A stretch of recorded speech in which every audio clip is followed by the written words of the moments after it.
दिन में तो नाव है, रात को तो घर चले जाएंगे वो लोग। तो ऐसे लोग कितने और सीरियस हो जाते हैं, जहाँ तक कि 1-2 लोगों की मौत भी होती है। तो 22 किलोमीटर की यात्रा करनी पड़ेगी।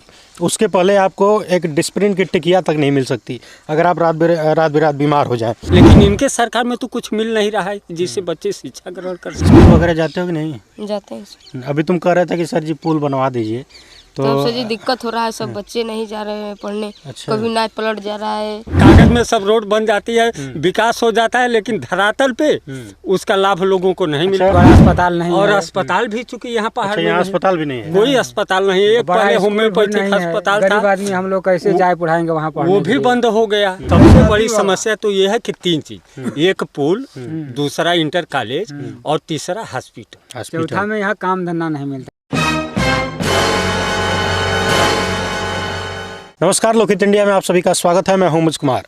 दोस्तों, अभी हम लोग जहां पहुंचे हैं, आज से 20 साल पहले यहां पहुंचना किसी के लिए बड़ा मुश्किल था, क्योंकि ये क्षेत्र जो है ये नक्सली प्रभावित क्षेत्र था। और यहां तक आना, यहां के लोगों ने बताया कि आप यहां ठीक ठाक पहुंचे हैं क्योंकि आप 20 साल बाद आए हैं। अगर 20 साल पहले आते तो यहाँ तक न पहुँचते। न पहुँचने की वजह थी कि ये क्षेत्र पूरी तरह से नक्सलियों के कब्जे में था और नक्सलवाद से प्रभावित था। लेकिन हमें जिस गांव में जाना था, समस्या ये है कि वहाँ का रास्ता डूब चुका है। आप यहाँ सामने हमारे देखें पीछे कि जो मुख्य मार्ग है, ये गांव लोगों ने बताया कि लगभग 4-5 महीने से, जुलाई से शायद ये डूबा हुआ है और रास्ता बंद है। अब इसके बाद हमें नाव का सहारा लेना पड़ेगा, हमारी गाड़ी यहीं खड़ी हो जाएगी। किस तरह से ग्रामीण जो है नाव के सहारे गाड़ी को लेकर इस पार आ रहे हैं। अगर आपको गांव से बाहर निकलना है, ये एक ही रास्ता है जो गांव को बाकी क्षेत्र से, बाहर के क्षेत्र से और बाज़ार से जोड़ता है। बाज़ार यहाँ से 22 से 25 किलोमीटर की दूरी पर है। और ये नाव छोटी सी है, कितनी खतरनाक है। इस पर बाइक लेके जाना और 5 से 6 की संख्या में लोगों को बैठाकर पार कराना, ये जान जोखिम में डालने जैसा है। लेकिन ग्रामीण ऐसा करने के लिए प्रतिदिन मजबूर होते हैं क्योंकि उनके पास कोई ऑप्शन नहीं है। अब सरकार इसको संज्ञान में लेती है कि नहीं लेती है, ये समय बताएगा। लेकिन ग्रामीणों की समस्या काफ़ी बड़ी है और विकराल है। रात बिरात अगर कहीं जाने की ज़रूरत पड़ जाए तो आप जा नहीं सकते, इसी गांव में घुट घुट के रह जाएंगे। अगर विकास की बात करें तो अगर हम ये कहें कि पुरानी सरकारों का कुछ काम दिख रहा है, लेकिन वर्तमान की सरकारों का यहाँ पे कुछ अभी तक दिखा नहीं। जैसे आप कहते हैं कि बसपा के शासनकाल में जो सड़कें बनाई गई, जो सरकारी भवन बनाए गए, वो सब कुछ अभी भी है, वो दिख रहा है।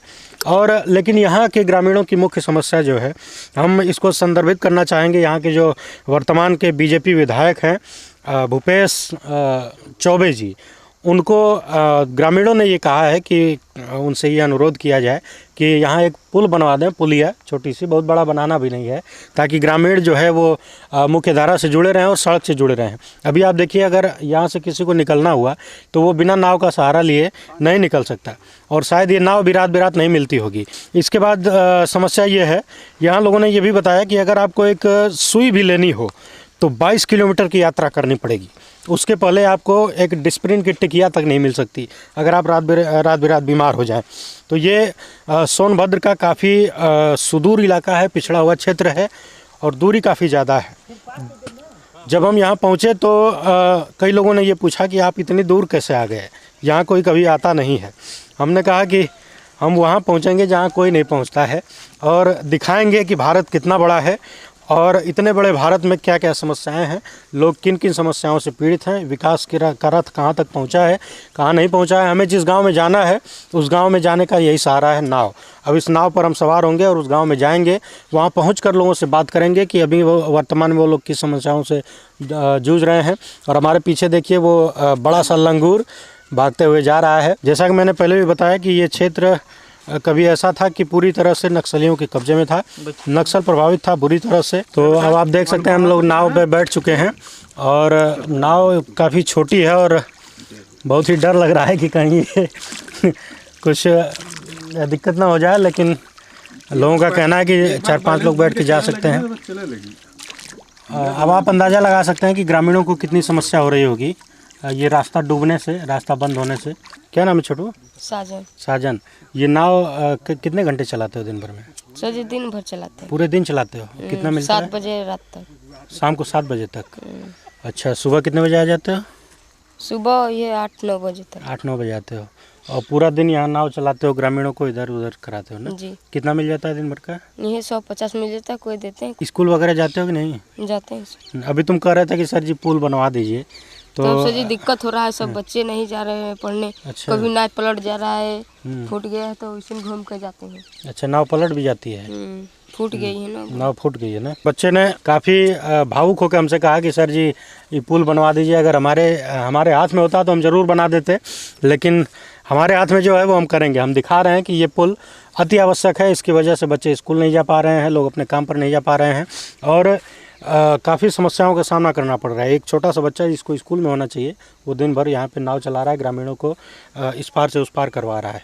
अब आप सोचिए कि जिस गांव से अगर आपको एक दवा की टिकिया लेनी हो, एक माचिस की डिब्बी लेनी हो, तभी 22 किलोमीटर दूर जाना है, तो वहाँ पे लोग किस तरह से आते जाते होंगे और कितनी समस्याओं का सामना करना पड़ रहा होगा। ये उत्तर प्रदेश का सोनभद्र जिला है और सोनभद्र में ये रॉबर्ट्सगंज विधानसभा है। जगह कौन सी है? माची थाने से थोड़ी ही दूर पर ये जगह है, 100 मीटर की दूरी पर। और पुल देखिए, ये रास्ता था जो कि डूब चुका है। अब ग्रामीणों का कहना है कि यहाँ एक पुलिया बन जाए। 4-5 महीने से ये रास्ता डूबा हुआ है। आइए अब हम गांव की तरफ चलते हैं और ग्रामीणों से बात करके आपको दिखाएंगे गांव में क्या समस्याएं हैं।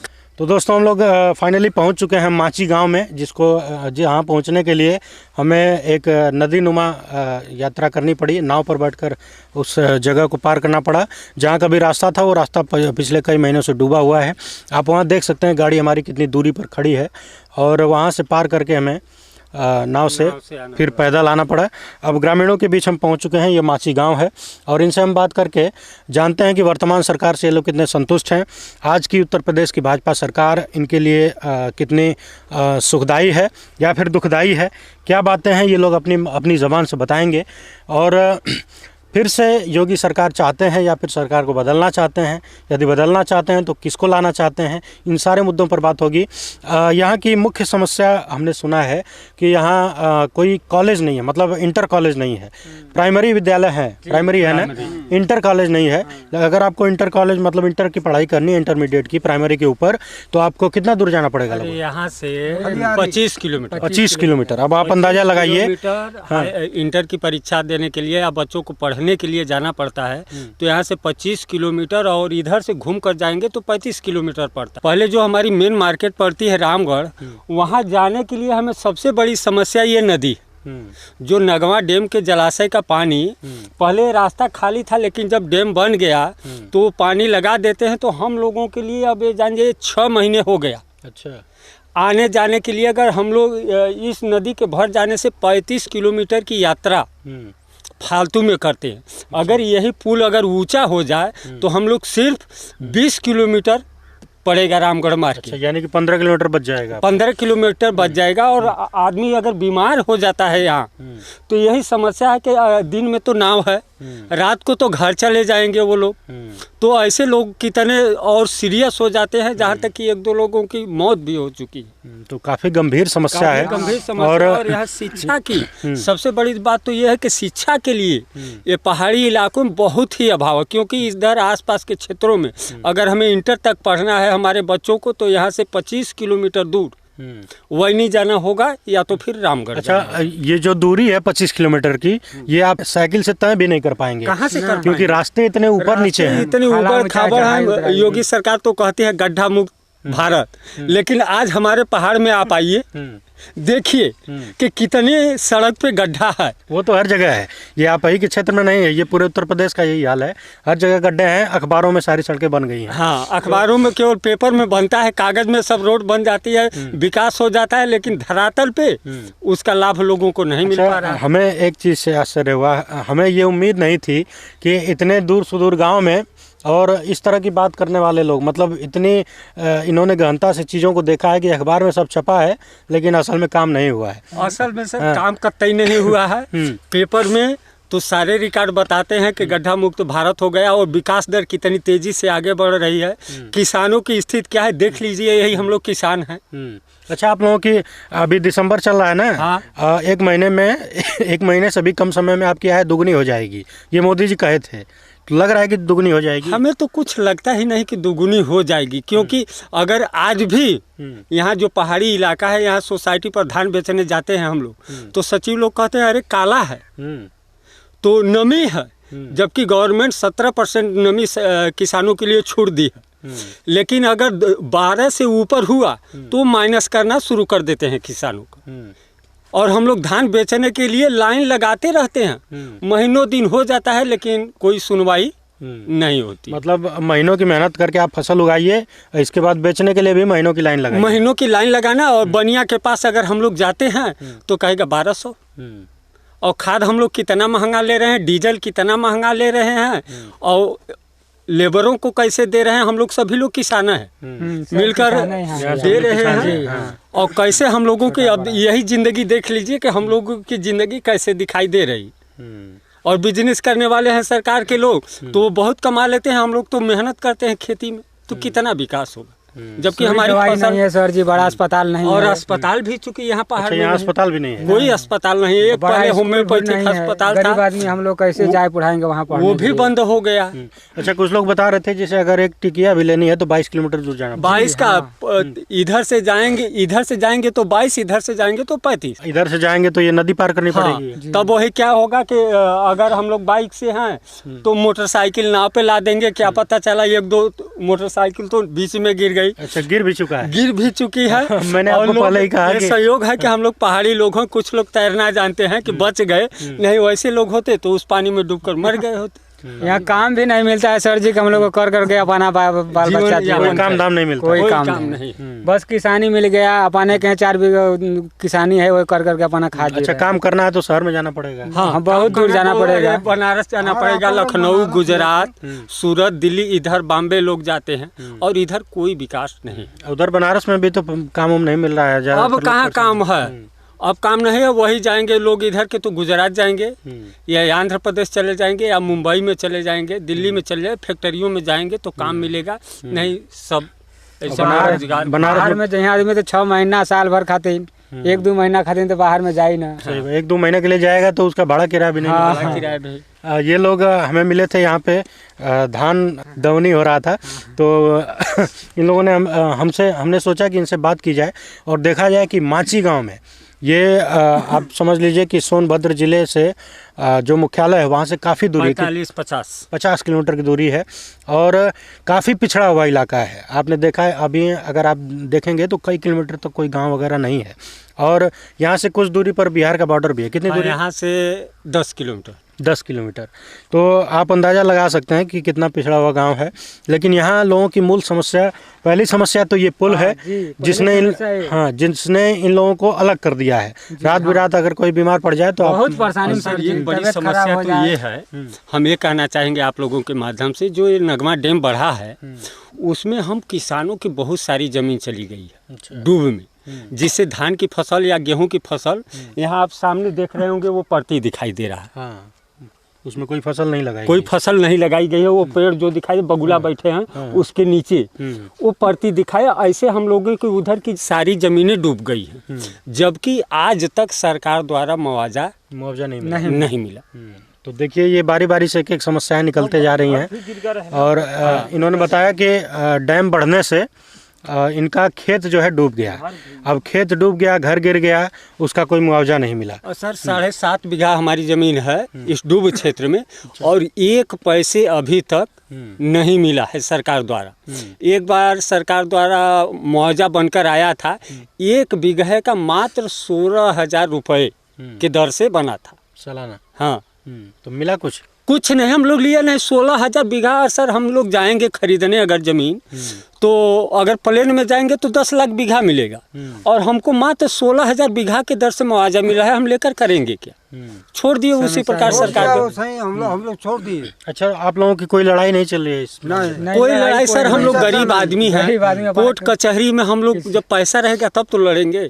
अपना खाने के लिए जब भोजन ही नहीं है तो हम लोग इलाहाबाद हाई कोर्ट में कैसे सामना कर सकते हैं? इलाहाबाद हाई कोर्ट जाने के लिए यहाँ से काफ़ी मशक्कत करनी पड़ेगी। और न तो वहाँ साधन है हम लोगों का, ना तो कुछ जान पहचान है, और वहाँ जाएंगे तो वकील पैसा लेंगे ही, बेगर वकील पैसा लिए तो वकील पकड़ेंगे, वकील पैसा मांगेंगे, हमको मजबूरी है देना। से हम लोगों के पास प्रॉपर्टी नहीं है कि हम देना है। सरकार से चुनौती मुकदमा लड़ सके और सरकार के पास इतनी फुर्सत नहीं है कि इन लोगों की सुध ले सके जी। और जिस तरह की हमारी न्यायपालिका व्यवस्था है, न्याय कितने साल में मिलेगा, 10 साल में मिलेगा, 20 साल में मिलेगा कि 50 साल में मिलेगा कि नहीं मिलेगा, इस बात की कोई गारंटी नहीं। अच्छा, आप लोग वोट वगैरह देते हैं? बिल्कुल। तो अभी क्या लग रहा है, इस बार हवा किसकी है यूपी में? इस बार तो अखिलेश की लग रही है।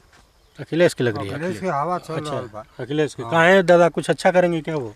ना ही सर, अच्छा नहीं आप करब ना वो करिए, देखिए हम साफ बताई रहे। हाँ, तो इनसे इनमें क्या कमी दिख रही है? तेल 200 रुपया किलो मिल रहा है, जो कि हम लोग 50 ग्राम में भी खाना नहीं बना खा पाते हैं, तो स्वस्थ कैसे रहेंगे, मर जाएंगे।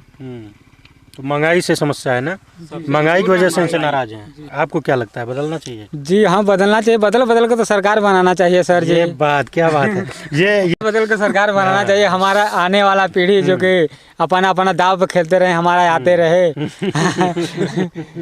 ये जो सरकार में ना युवाओं को रोजगार काफी मिलता है, बेरोजगारी भत्ता, लैपटॉप मिलता था। ये सरकार तो खाली काम करिए, पैसा लीजिए। जैसे हमारा पहाड़ी इलाका है, अगर अखिलेश सरकार ने लैपटॉप दिया, अगर 10 तक भी लड़का अगर पढ़ा है तो कम से कम कंप्यूटर के बारे में जान गया। सही बात। और जो गरीब बच्चे थे, जैसे यहाँ हमारे पास कुछ नहीं, खलियारी जाना हुआ या रामगढ़, तो अगर उनके पास साधन नहीं तो साइकिलें से कम लेटे जाते थे। अगर 10 बजे विद्यालय खुलता था, 11 बजे, लेकिन साइकिल से धीरे धीरे पहुँच जाते थे। लेकिन इनके सरकार में तो कुछ मिल नहीं रहा है जिससे बच्चे शिक्षा ग्रहण कर सकें। जैसे पहले हम लोग हैं उसे याद हैं सर जी। अच्छा, अखिलेश सरकार में जो लैपटॉप मिला था उससे आप लोगों को सुविधा हुई? जी।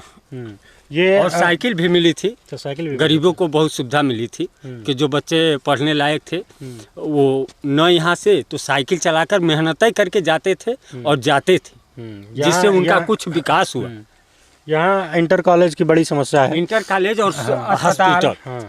मूलभूत जो आवश्यकताएं हैं, जो सर सबसे बड़ी समस्या तो ये है कि 3 चीज, एक पुल, दूसरा इंटर कॉलेज और तीसरा हॉस्पिटल। चौथा में यहाँ काम धंधा नहीं मिलता है। इनमें से जो 2 चीज़ें हैं जो हमारे मूलभूत आवश्यकता है, जो हमारा अधिकार भी है, शिक्षा और चिकित्सा, ये दोनों यहाँ नहीं है। हाँ, बहुत ही ज़्यादा ज़रूरत है इसकी, और सरकारों को चाहिए कि इन पर ध्यान दें। हमें अच्छा, आज से पहले कोई आए थे यहाँ पे लोग? कोई नहीं आया।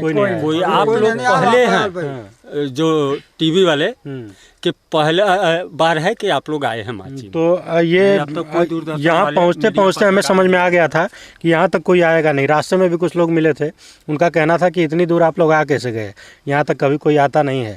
लेकिन हम इतनी दूर इसीलिए आए थे, आपको ये दिखाने आए थे कि जो टीवी में और अखबारों में दिखता है वही हिंदुस्तान नहीं है, ये भी हिंदुस्तान का एक हिस्सा है और इसको भी हमें देखना पड़ेगा। सरकारों को भी देखना पड़ेगा कि हमारे जहाँ तक हमारा क्षेत्र है वहाँ पे जो भी जनसंख्या है, हमारे देश के जो भी नागरिक हैं, उनको जो मूलभूत आवश्यकता है उसकी पूर्ति हो रही है कि नहीं। शौचालय वगैरह मिला आप लोगों को? शौचालय और लोगों को मिला है, अभी आधे लोग बाकी। अच्छा, आधे लोग बाकी हैं। कुछ लोगों को शौचालय मिला है और शौचालय का प्रयोग किया जाना चाहिए, करना चाहिए उसको।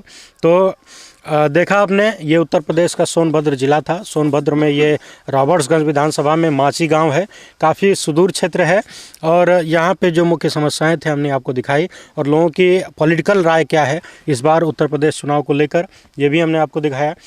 हमारे साथ जुड़ने के लिए, हमारे वीडियोस देखने के लिए आपका बहुत बहुत धन्यवाद।